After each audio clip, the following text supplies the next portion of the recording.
Hit you with another one of them old phenomenal shits.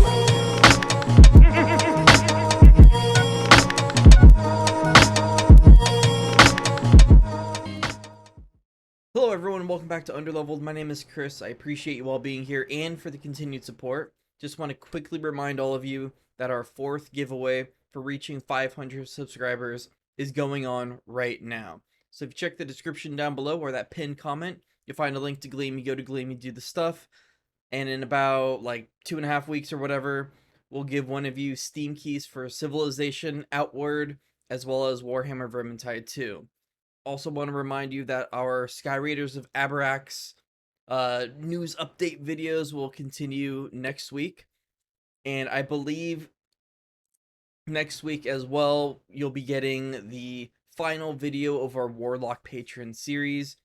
I know there were supposed to be like multiple videos coming out, but I learned a lot from that series and things I'll apply to the next time I do a video where I'm making something for people to use. But I really want to wrap it up and so I can move on to other things. I think it's been taking a little too long. But yeah, mostly the delays is because my father, this is last week from visiting out of town. So I want to spend some time with him, and family first is what I always say. So now we're going to get into this. Oh, by the way, boom, came in the mail. So we're going to continue Tal'Dorei Reborn. I'm going to be going over the Blood Domain Cleric as well as the Blood Magic Wizard.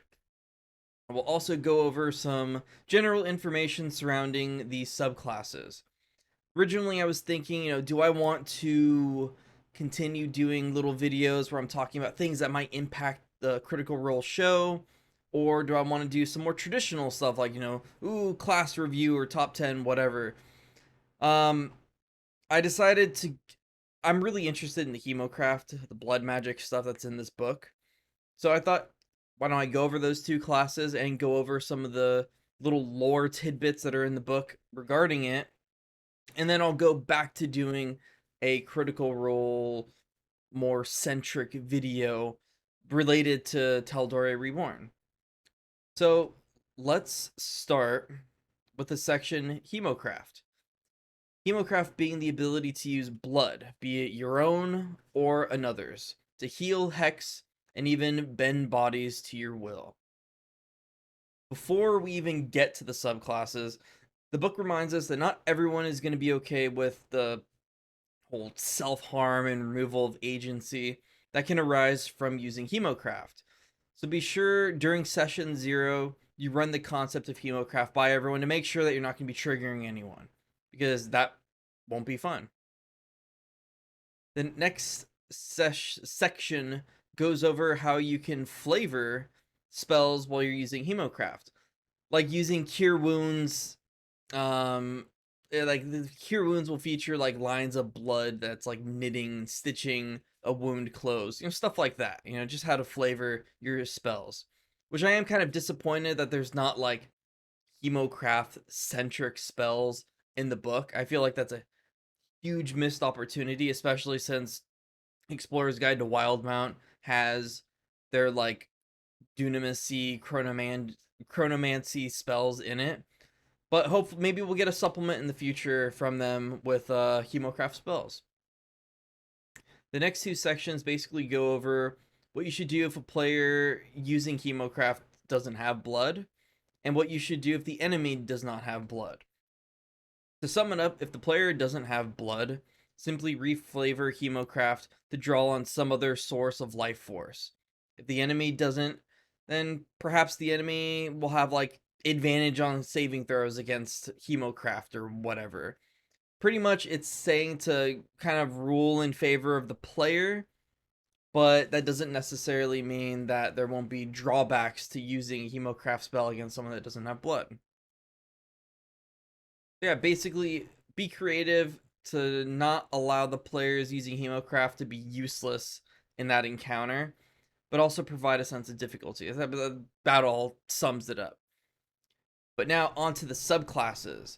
Both the Blood Domain Cleric and the Blood Magic Wizard originated with the Claret Order in Wildmount. While the clerics see Hemocraft as an understanding of natural life force, the sacrifice it entails, and the balance of life and death. The Blood Magic Wizard sees it more as a way to manipulate oneself and your enemies to empower yourself and your spells. Although both subclasses were brought to light by the Matron of Ravens, more commonly known as the Raven Queen, it has since spread, the power being bestowed by darker forces. So let's take a look at the classes in a mechanical sense. We got the Blood Domain Cleric's domain spells are as follows. First level, False Life and Sleep. Second level, Hold Person and Ray of Enfeeblement. Third level, Haste and Slow. Seventh level, Blight, Stone Skin. Ninth level, Dominate Person and Hold Person. I really wish the open game license allowed you to use spells from all supplements. I would be very curious to see like what spells, be it from like Tasha's Cauldron of Everything or whatever. I'd be very interested to see what spells would replace some of these. But anyway, first level you gain proficiency with martial weapons. Now we have bloodletting focus. Whenever you damage a creature that has blood with a spell of first level or higher, it takes an additional 2+ the spell's level of damage. Now keep in mind, we said earlier, if the DM decides it, you can still do damage to a creature even if it doesn't have blood. Be sure to clear everything up with the DM during session 0. Level 2 also gives level 2 gives the Crimson Bond Channel Divinity. In order to use this, you must have a sample of the creature's blood, and the bond you form with that creature lasts for an hour. While bonded, you can use an action to locate the creature and learn of its current hit points and any conditions affecting it, so long as the creature is within 10 miles of you. You can also attempt to connect with the creature so you can hear and see through its senses. You take some damage, and the creature must fail a saving throw in order for this to work. If the creature succeeds, or at the end of duration, at the end of the duration of a successful connection, the bond is lost. Now at level 6, you get the Blood Puppet Channel Divinity. Basically, you can control a body or a corpse that is within 60 feet of you, has blood, and fails a wisdom saving throw. It can perform some basic actions, and in combat, it takes its turn right after yours. A living creature can, of course, repeat the saving throw to free itself. You also get Sanguine Recall at level 6. As an action, you can regain an expended spell slot. However, you take 1d8 necrotic damage for each spell slot level recovered. You can only use this feature once a long rest. Spell slots regained this way can have a combined level or less than half your cleric level. Also, can't be 6th level or higher. So basically, like let's say you use it, you can get like 1 4th level spell slot back, or like 2 level 2 spell slots back. That's basically how it works. Next up, you get Divine Strike. I mean, it's Divine Strike. You hit something with a weapon and you do an extra d8 of radiant damage. Now, finally, you get Vascular Corruption Aura. Sounds pretty cool.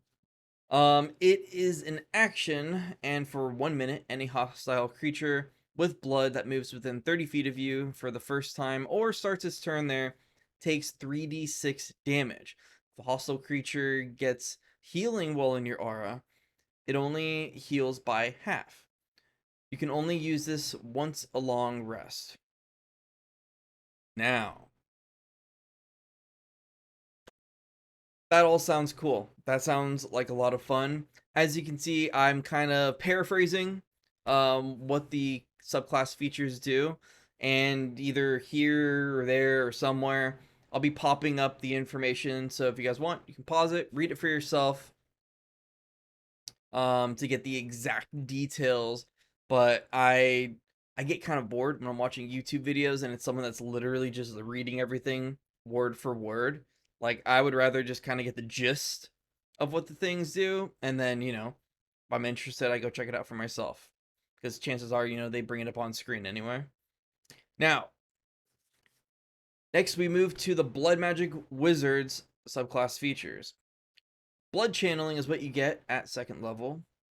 Whenever you don't have max hit points, you can use your body as an arcane focus, which I think is super cool. I mean, you could just not have an arcane focus and maybe like before every fight, you just take a blade and shink, and bam, you can use yourself as a focus.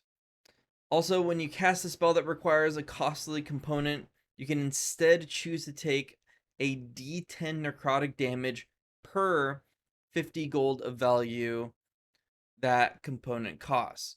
So if you have something that costs like 500 gold, yeah, it's a lot of d10 worth of damage. And if I remember correctly, wizards are pretty squishy, so you better take the tough feat. Find a way just to get like max constitution, get the tough feat. And I forgot which dwarf sub race gets like an extra hit point, but I may just stack up the hit points, I guess. Also, at 2nd level, you get Sanguine Burst. Whenever you cast a spell of 1st level or higher, you can choose to take necrotic damage equal to the spell's level to re-roll a number of damage dice equal to your intelligence modifier.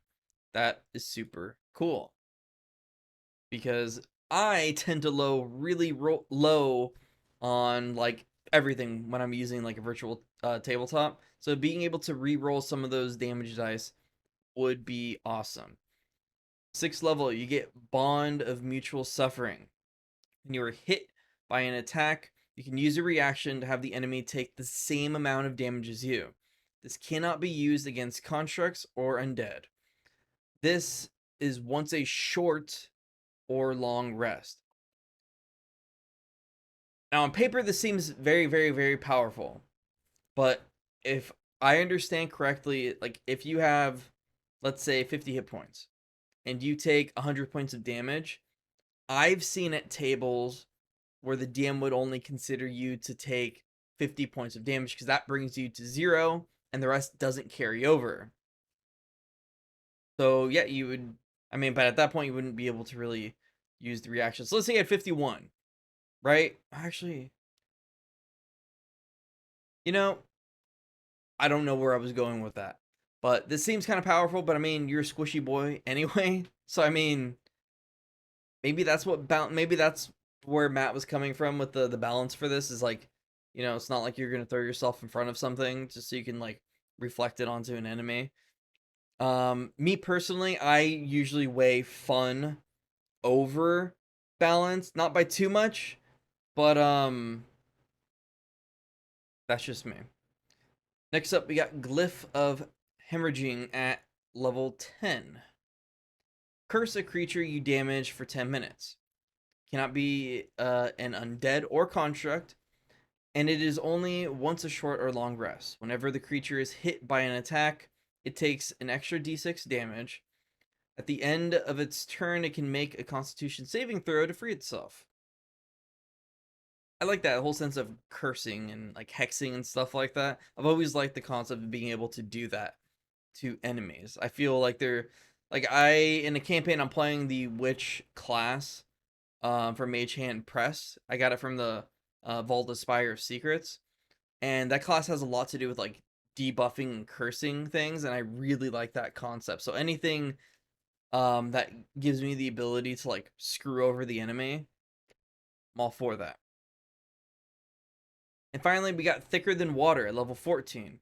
So you get resistance to non-magical bludgeoning, piercing, and slashing damage, which is alright. I wish it wasn't just non-magical, but I guess then that would kind of creep into like what barbarians get. More importantly, whenever a spell or magical effect has you regain hit points, you can gain an additional number of hit points equal to your proficiency bonus. That's cool. You're a squishy boy.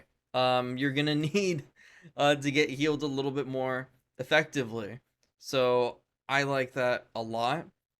To be honest, at least me, I would switch that with the Bond of Mutual Suffering. I feel like the Bond of Mutual Suffering is like a lot more powerful than that, but maybe that's just because I'm too hung up on the whole, the enemy takes the same amount of damage as you.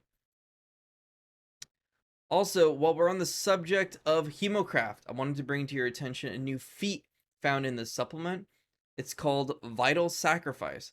Basically, you take a d6 of necrotic damage to gain a blood boon. And what you can do with this boon, I'm glad you asked. Expend the boon to either add a d6 to an attack roll that you make, deal an extra 2d6 necrotic damage, reduce a creature's strength, dexterity, or constitution saving throw by a d4. So again, I think that's pretty cool. Like the whole concept of, self-sacrifice to do something. Like I think this fits in perfect with those classes. Well, some people think it's overpowered or whatever because it's like, oh, you deal d6 to yourself and then 2d6. Yeah, some people probably won't like it. I think it's fine because again, I mean, I could see it being more of an issue if you're the Blood Domain Cleric because you're gonna have more health, so it's not as much of a sacrifice. But I don't know. I think it's fun. I think all of this is a lot of fun. So I mean, I wouldn't mind playing it. Okay, so we're gonna move on to some lore, some little backstory stuff, revolved around these two subclasses. Although the birth of the Blood Domain Cleric and Blood Magic Wizard come from the Matron of Ravens, other than stating she watches over the transition between life and death, which kind of fits in a little bit more with what the Blood Domain Clerics, are about. Her flavor text doesn't really provide us much insight on Hemocraft. And even then, it mostly applies to the Blood Domain Cleric. However, moving on to the Claret Order, um, we learn more about those who continued the tradition of Hemocraft, as it was intended by the Matron of Ravens. Now, hundreds of years ago, basically undeath was spreading across Wildmount like a plague. The Matron of Ravens bestowed a long-hidden knowledge of blood magic to Trent's Ormond. He would go on to train his best men in these techniques. Now, this marked the origin of not only the Claret Orders, but the first blood clerics, blood mages, and blood hunters, which I feel maybe you should have included blood hunters into this. I mean, we got the whole, open sea paladin thing that you released on D&D. I don't know. I feel like maybe put in blood hunters. But despite all the secrecy, which often leads to their persecution, and despite their small numbers and them being extremely selective on who they take in, the art of blood magic has escaped their clutches and is now out in the wild. Still, they stand guard, keeping out of the public eye, and remain vigilant to the signs of darkness. That's certainly a lot to take in, isn't it? Again, originally I was going to split this into multiple videos, but I really wanted to have all this information in one place.